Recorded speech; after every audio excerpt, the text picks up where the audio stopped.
Good morning, mga Katunyo Boy Vlog. May babahagi ako sa inyo. Ito, treasure site na pinuntahan ko. Ito, hindi ko na picturean to pagpunta ko. Kaya ginawaan ko na lang ng drawing muna. Pero babalik ako sa susunod na araw doon mismo sa site. Ito yung nagiging nakita ko doon. Ito. Pero bago ang lahat,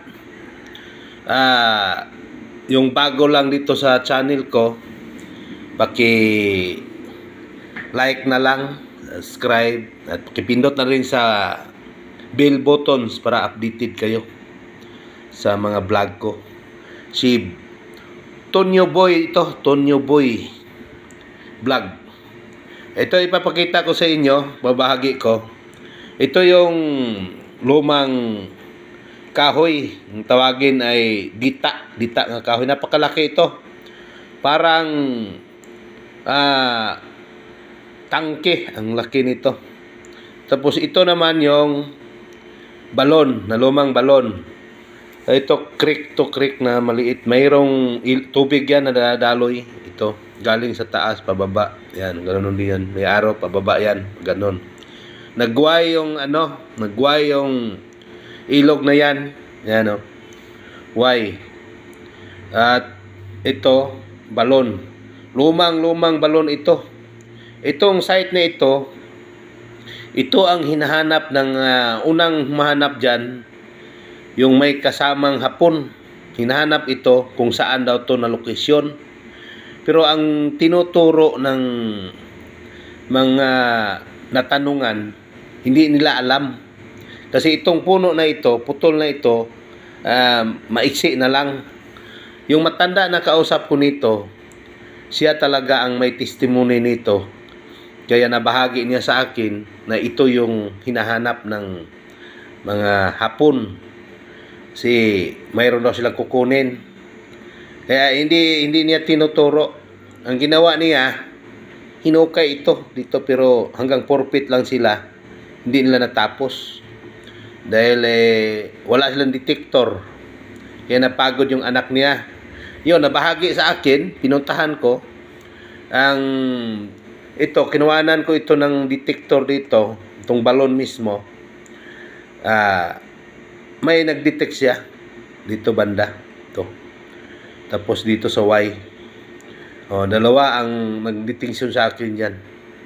Hindi ko pa yan na ginatrabaho. Gawa, wala pa ang akong time. Itong position dito na portion ito yung east. Ito naman dito yung west, north, south. Itong Y. Yung galing dito, itong portion na to, mula dito hanggang nasa mga 1,000 meters east. Ibig sabihin pa dito pababa, mayroong malaking pulse doon. May pulse doon, naglalagi ang maraming Hapon daw dati, as per asoy sa mga tatanda doon sa lugar na to. Ito ay Davao del Sur area to hindi ko lang sabi yung mismong exactly. Hasta Davao del Sur ito. Ngayon, ito ibabahagi ko lang sa inyo kung saan ang posible na mayroon as per na rin sa nagturo sa akin na may alam sa paghahunting nito. Kaya nag-initial ako dito galing sa puno, itong puno at balon na 3 meters ito Kanto north west nakaposisyon 3 meters.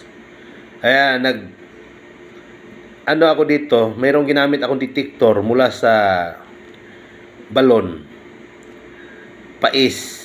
Dalawa ang subject.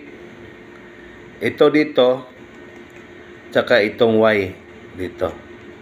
Yan ang target na tatrabahuin ko. Pagbalik ko doon,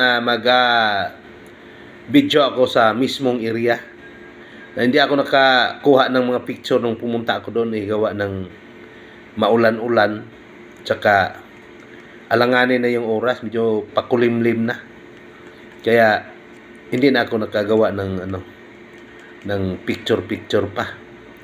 Pero na anuhan ko to ng detector. Malapit lang to sa kalsada. Yung kalsada nito is naalang sa mga 200 meters kalsada na. Ito na yung subject na area.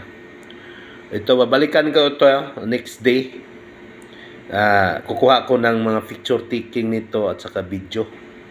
At i-schedule namin ito by this end of the month or first week next month.